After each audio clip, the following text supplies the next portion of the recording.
Carlos Castaneda's The Active Side of Infinity, Chapter 3, Beyond Syntax, Part 5, The Clear View. I just want to say before starting this chapter that Carlos's father is kind of a mysterious figure. He doesn't mention him much, and in this chapter you might find out why. All I'll say is do the math to it, okay?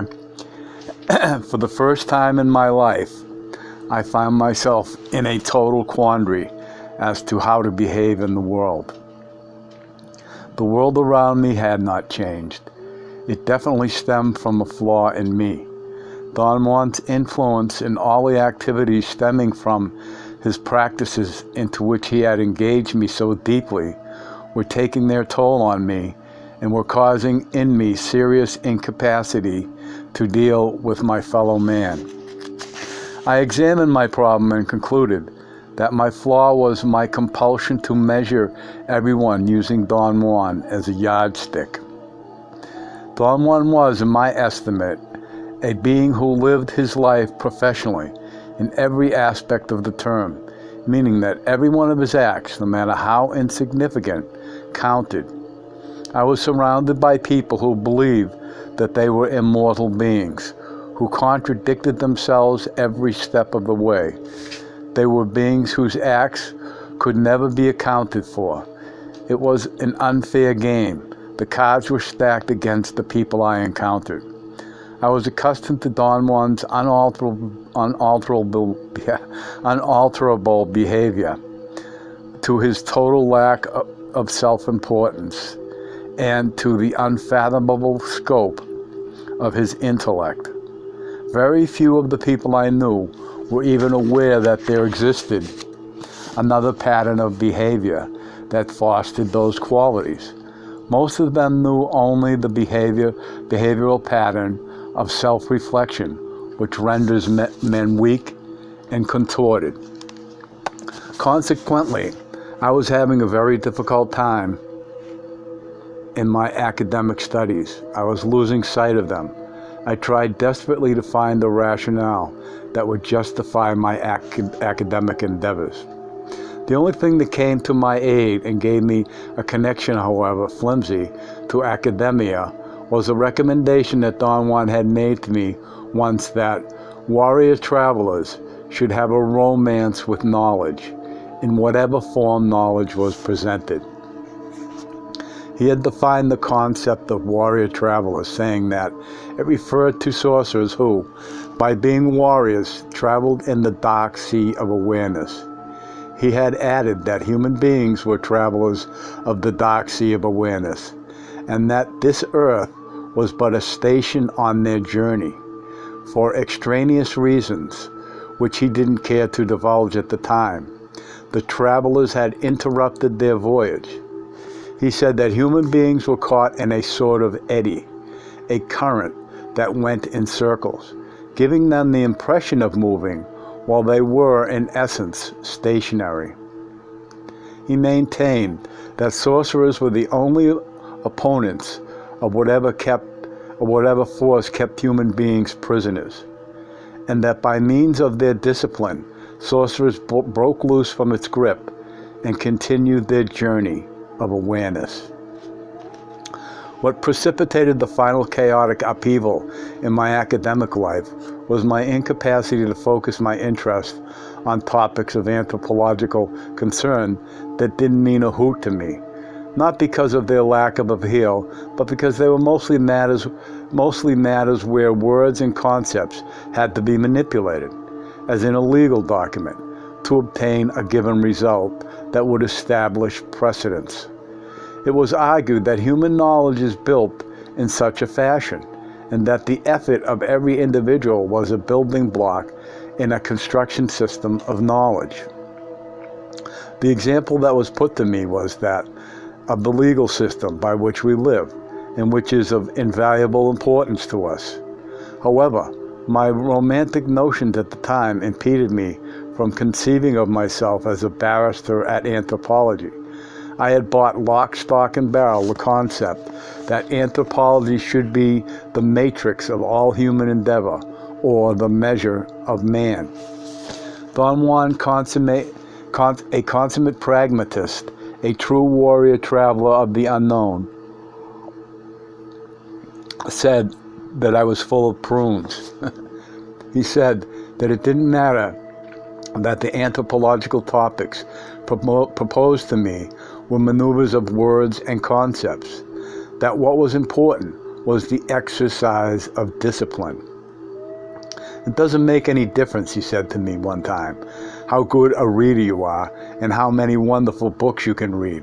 What's important is that you have the discipline to read what you don't want to read. The crux of the sorcerer's exercise of going to school is in what you refuse, not in what you accept. I decided to take some time off from my studies and went to work in the art department of a company that made decals. My job engaged my efforts and thoughts to their fullest extent. My challenge was to carry out the task assigned to me as perfectly and as rapidly as I could. To set up the vinyl sheets with the images to be processed by silk screening into decals was a standard procedure that wouldn't admit of any innovation, and the efficiency of the worker was measured by exactness and speed. I became a workaholic and enjoyed myself tremendously. The director of the art department and I became fast friends. He practically took me under his wing. His name was Ernest Lipton. I admired and respected him immensely. He was a fine artist and a magnificent craftsman. His flaw was his softness, his incredible consideration for others, which bordered on passivity. For example, one day we were driving out of the parking lot of a restaurant where we had eaten lunch. Very politely, he waited for another car to pull out of the parking space in front of him. The driver obviously didn't see us and began to back out at a considerable speed. Ernest Lipton could easily have blown his horn to attract the man's attention to watch where he was going. Instead, he sat grinning like an idiot as the guy crashed into his car. Then he turned and apologized to me. Gee, I could have blown my horn, he said, but it's so fucking loud, it embarrasses me. The guy who had backed into Ernest's car was furious and had to be placated. Don't worry, Ernest said. There's no damage to your car, and besides, you only smashed my headlights. I was going to replace them anyway. Another day in the same restaurant, some Japanese people, clients of the decal company, and his guests for lunch were talking animatedly to us, asking questions. The waiter came with food and cleared the table of some of the salad plates, making room the best way he could on the narrow table for the huge hot plates of the entree. One of the Japanese clients needed more space. He pushed his plate forward. The push set Ernest's plate in motion, and it began to slide off the table. Again, Ernest could have warned the man, but he didn't. He sat there grinning until the plate fell in his lap. On another occasion, I went to his house to help him put up some rafters over his patio, where he was going to let a grapevine grow for partial shade and fruit. He prearranged the rafters into a huge frame, then lifted one side and bolted it to some beams. Ernest was a tall, very strong man, and using a length of 2x4 as a hoisting device, he lifted the other end for me to fit the bolts into the holes that were already drilled into the supporting beams.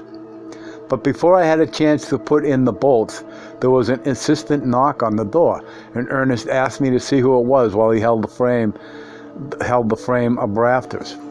His wife was at the door with her grocery packages.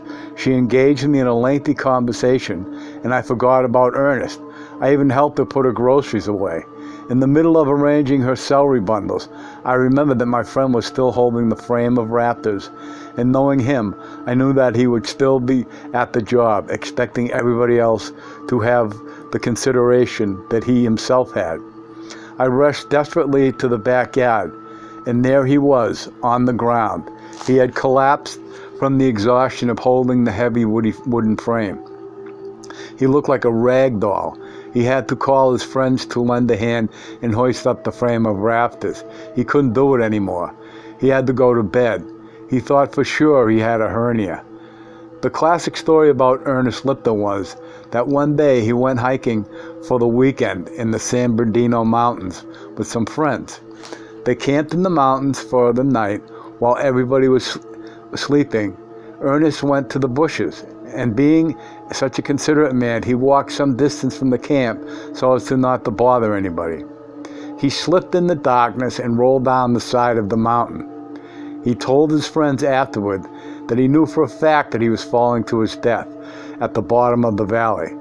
He was lucky in that he grabbed onto a ledge with the tips of his fingers. He held onto it for hours, searching in the dark for his feet, with his feet for any support, because his arms were about to give in. He was going to hold on until his death. By extending his legs as wide as he could, he found tiny protuberances in the rock that helped him to hold on. He stayed stuck to the rock, like the decals that he made, until there was enough light for him to realize that he was only a foot from the ground. "Ernest, you could have yelled for help," his friends complained. "Gee, I didn't think there was any use," he replied. "Who could have heard me? I thought I had rolled down at least a mile into the valley. Besides, everyone was asleep." The final blow for me came when Ernest Lipton, who spent 2 hours daily commuting back and forth from the house to the shop, decided to buy an economy car, a Volkswagen Beetle, and began measuring how many miles he got per gallon of gasoline. I was extremely surprised when he announced one morning that he had reached 125 miles per gallon. Being a very exact man, he qualified his statement, saying that most of his driving was not done in the city, but on the freeway, although at the peak hour of traffic, he had to slow down and accelerate quite often. Later in the week, he said that he had reached 250 miles per gallon. This marvelous event escalated until he had reached an unbelievable figure, 645 miles to a gallon. His friends told him that he should enter this figure into the logs of the Volkswagen Company. Ernest Lipton was as pleased as Punch and gloated, saying that he wouldn't know what to do if he reached the 1,000-mile mark. His friends told him that he should claim a miracle.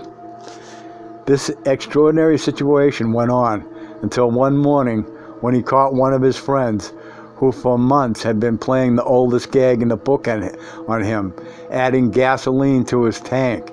Every morning he had been adding 3 or 4 cups so that Ernest's gas gauge was never on empty.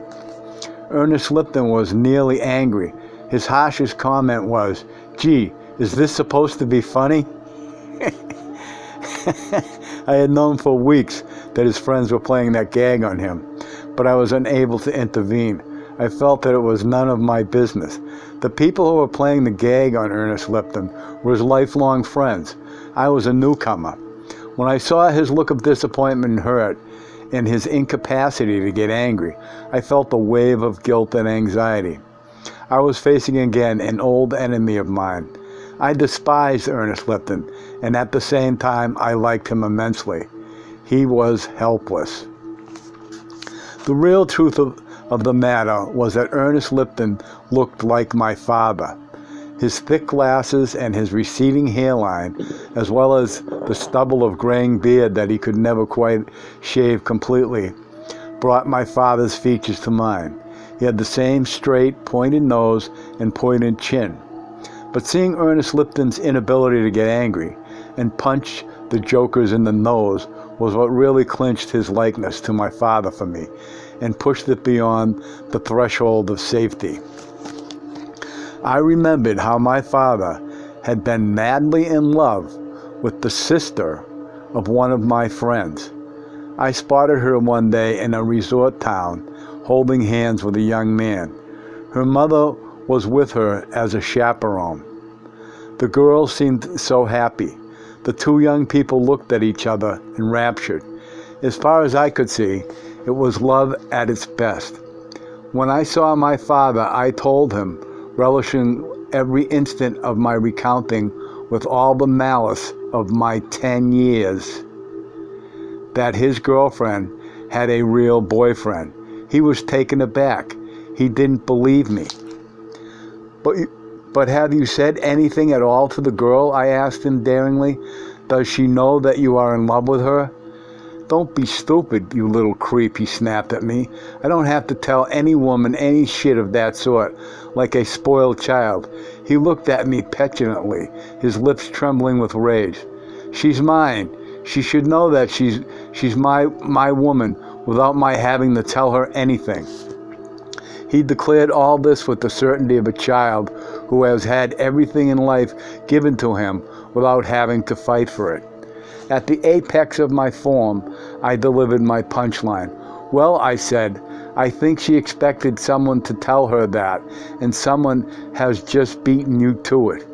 I was prepared to jump out of his reach and run because I thought he was going to slash at me with all the fury in the world. But instead, he crumpled down and began to weep. He asked me, sobbing uncontrollably, that since I was capable of anything, would I please spy on the girl for him and tell him what she was doing, what was going on? I despised my father beyond anything I could say, and at the same time I loved him with a sadness that was unmatched. I cursed myself for precipitating that shame on him. Ernest Lipton reminded me of my father so much that I quit my job, alleging that I had to go back to school. I didn't want to increase the burden that I had already carried on my shoulders. I had never forgiven myself for causing my father that anguish, and I had never forgiven him for being so cowardly. I went back to school and began the gigantic task of reintegrating myself into my studies of anthropology. What made this reintegration very difficult was the fact that if there was someone I could have worked with ease and delight because of his amiable touch, his daring curiosity, and his willingness to expand his knowledge without getting flustered or defending indefendable points, it was someone outside my department, an archaeologist. It was because of his influence that I had become interested in field work in the first place. Perhaps because of the fact that he actually went into the field. Yeah, it said archaeologist there. Literally to dig out information. His practicality was an oasis of sobriety for me. He was the only one who had encouraged me to go ahead and do field work because I had nothing to lose. Lose it all and you'll gain it all, he told me once. The soundest advice that I ever gotten in academia. If I followed Don Juan's advice and worked toward correcting my obsession with self-reflection, I veritably had nothing to lose and everything to gain.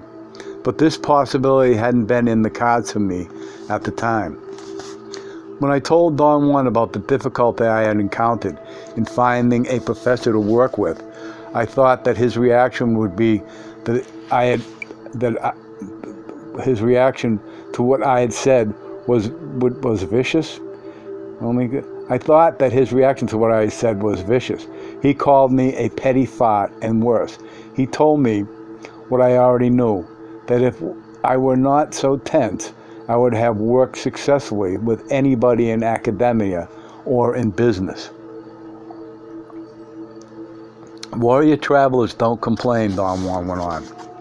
They take everything that infinity hands them as a challenge. A challenge is a challenge. It isn't personal. It cannot be taken as a curse or a blessing. A warrior traveler either wins the challenge or the challenge demolishes him. It's more exciting to win, so win. I told him that it was easy for him or anyone else to say that, but to carry it out was another matter, and that my tribulations were insoluble because they originated in the incapacity of my fellow men to be consistent. It's not the people around you who are at fault, he said. They cannot help themselves.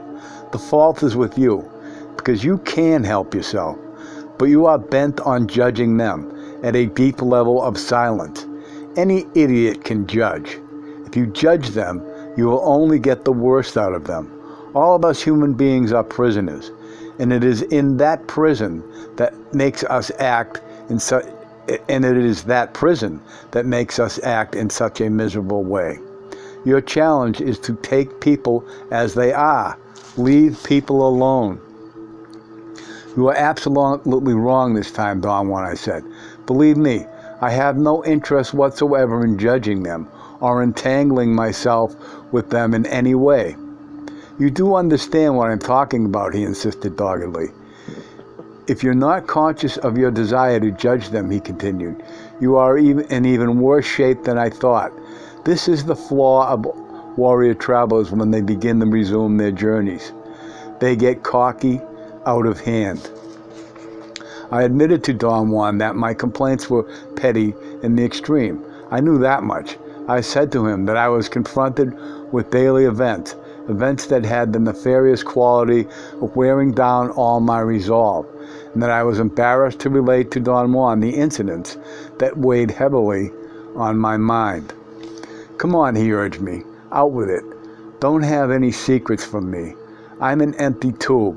Whatever you say to me will be projected out into infinity. All I have are miserable complaints, I said. I am exactly like all the people I know. There's no way to talk to a single one of them without hearing an overt or covert complaint. I related to Don Juan how, in even the simplest dialogues my friends manage to sneak in an endless number of complaints, such as in a dialogue like this one. How is everything, Jim? Oh, fine, fine, Cal. A huge silence would then follow, and I would be obliged to say, is there anything wrong, Jim? No, everything's great. I have a bit of a problem with Mel, but you know how Mel is, selfish and shitty. But you have to take your friends as they come, true? He could, of course, have a little more consideration, but what the fuck? He's himself. He always puts burdens on you. Take me or leave me. He's been doing that since we were 12, so it's really my fault. Why in the fuck do I have to take him? Well, you're right, Jim. You know Mel is very hard, yes. Yeah, well, speaking of shitty people, you will know better than Mel, Cal. I can never count on you, etc. Another classic dialogue was, how are you doing, Alex? How's your married life? Oh, just great.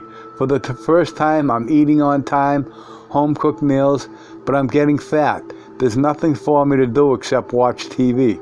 I used to go out with you guys, but now I can't. Teresa doesn't let me. Of course, I could tell her to go and fuck herself, but I don't want to hurt her. I feel content, but miserable. And Alex had been the most miserable guy before we got married. He was the one whose classic joke was to tell his friends every time we ran into him, hey, come to my car. I want to introduce you to my bitch. He enjoyed himself pink with our crushed expectations when we would see that what he had in his car was a female dog. He introduced his bitch to all his friends. We were shocked when he actually married Teresa, a long-distance runner. They met at a marathon when Alex fainted. They were in the mountains, and Teresa had to revive him by any means, so she pissed on his face. After that, Alex was her prisoner. She had marked her territory. His friends used to say, her pissy prisoner. His friends thought she was a true bitch who had turned weird Alex into a fat dog. Don Juan and I laughed for a while. Then he looked at me with a serious expression. These are the ups and downs of daily life, Don Juan said. You win and you lose, and you don't know when you win or when you lose. This is the price one pays for living under the rule of self-reflection. There is nothing that I can say to you, and there is nothing that you can say to yourself. I could only recommend that you not feel guilty because you're an asshole, but that you strive to an end of dominion of self-reflection, but that you strive to end the dominion of self-reflection. Go back to school. Don't give up yet. My interest in remaining in academia was waning considerably. I began to live on automatic pilot. I felt heavy, despondent. However, I noticed that my mind was not involved. I didn't calculate anymore, and I didn't calculate anything, or set up any goals or expectations of any sort. My thoughts were not obsessive, but my feelings were. I tried to conceptualize this dichotomy between a quiet mind and turbulent feelings. It was in this frame of mindlessness and overwhelmed feelings that I walked one day from the Haynes Hall, where the anthropological department was, to the cafeteria to eat my lunch. I was suddenly accosted by a strange tremor. I thought I was going to faint, and I sat down on some brick steps. I saw yellow spots in front of my eyes. I had the sensation that I was spinning, and I was sure that I was going to get sick to my stomach. My vision became blurry, and finally I couldn't see a thing. My physical discomfort was so total and intense that it didn't leave room for a single thought. I had only bodily sensations of fear and anxiety mixed with elation, and a strange anticipation that I was at the threshold of a gigantic event. They were sensations without the counterpart of thought. At a given moment, I no longer knew whether I was sitting or standing. I was surrounded by the most impenetrable darkness one can imagine, and then I saw energy as it flowed in the universe. I saw a succession of luminous spheres walking toward me or away from me. I saw them one at a time, as Don Juan had always told me one sees them. I knew they were different individuals because of their differences in size. I examined the details of their structures. Their luminosity and their roundness were made of fibers that seemed to be stuck together. They were thin or thick fibers. Every one of those luminous figures had a thick, shaggy covering. They looked like some strange, luminous, furry animals or gigantic, round insects covered with luminous hair. What was the most shocking thing to me was the realization that I had seen those furry insects all my life. Every occasion on which Don Juan had made me deliberately see them seemed to me at that moment to be like a detour that I had taken with him. I remembered every instance of his help in making me see people as luminous spheres, and all of those instances were set apart from the bulk of seeing to which I was having access now. I knew then, beyond the shadow of a doubt, that I had perceived energy as it flows in the universe all my life, on my own, without anybody's help. Such a realization was so overwhelming to me that I felt infinitely vulnerable, frail. I needed to seek cover, to hide somewhere. It was exactly like the dream that most of us seem to have at one time or another, in which we find ourselves naked and don't know what to do. I felt more than naked. I felt unprotected, weak, and I dreaded returning to my normal state. In a vague way, I sensed that I was lying down. I braced myself for my return to normality. I conceived of the idea that I was going to find myself lying on the brick walk, twitching convulsively, surrounded by a whole circle of spectators. The sensations that I was lying down became more and more accentuated. I felt that I could move my eyes, I could see the light through my closed eyelids, but I dreaded opening them. The odd part was that I didn't hear any of those people that I had imagined were around me. I heard no noise at all. At last I ventured opening my eyes. I was on my bed in my office apartment by the corner of Wilshire and Westwood Boulevards. I became quite hysterical upon finding myself in my bed, but for some reason that was beyond my grasp. I calmed down almost immediately. My hysteria was replaced by a bodily indifference, or by a state of bodily satisfaction, something like one feels after a good meal. However, I could not quiet my mind. It had been the most shocking thing imaginable for me to realize that I had perceived energy directly all my life.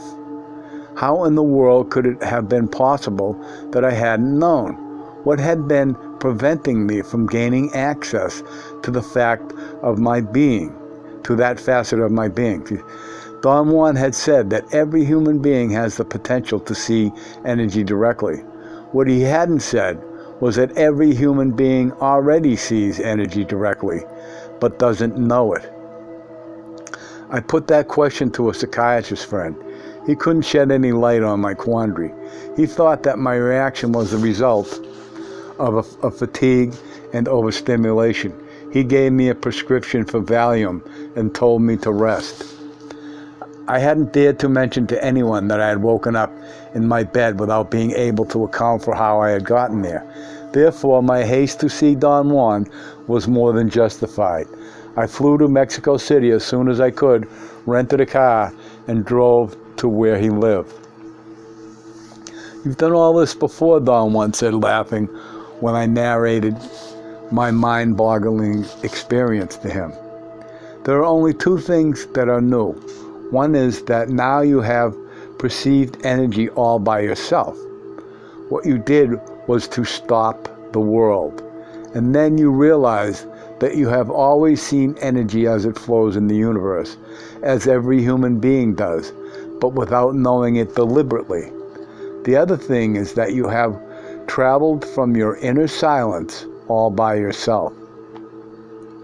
You know, without my having to tell you, that anything is possible if one departs from inner silence. This time your fear and vulnerability made it possible for you to end up in your bed, which is not really that far from the UCLA campus. If you would not indulge in your surprise, you would realize that what you did is nothing extraordinary for a warrior traveler. But the issue, which is of the utmost importance, isn't knowing that you have always perceived energy directly, or your journeying from inner silence, but rather a twofold affair. First, you experience something which sorcerers of ancient Mexico called the clear view, or losing the human form, the time when human pettiness vanishes, as if it had been a patch of fog looming over us, a fog that slowly clears up and dissipates. But under no circumstances must you believe that this is an accomplished fact. The sorcerer's world is not an immutable world like the world of everyday life, where they tell you that once you reach a goal, you will remain a winner forever.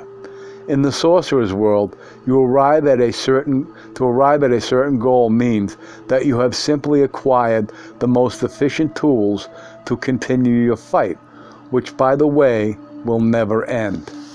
The second part of this twofold manner is that you experienced the most maddening question for the hearts of human beings. You expressed it yourself when you asked yourself the questions, how in the world could it have been possible that I didn't know that I had perceived energy directly all my life? What had been preventing me from gaining access to that facet of my being? End of chapter.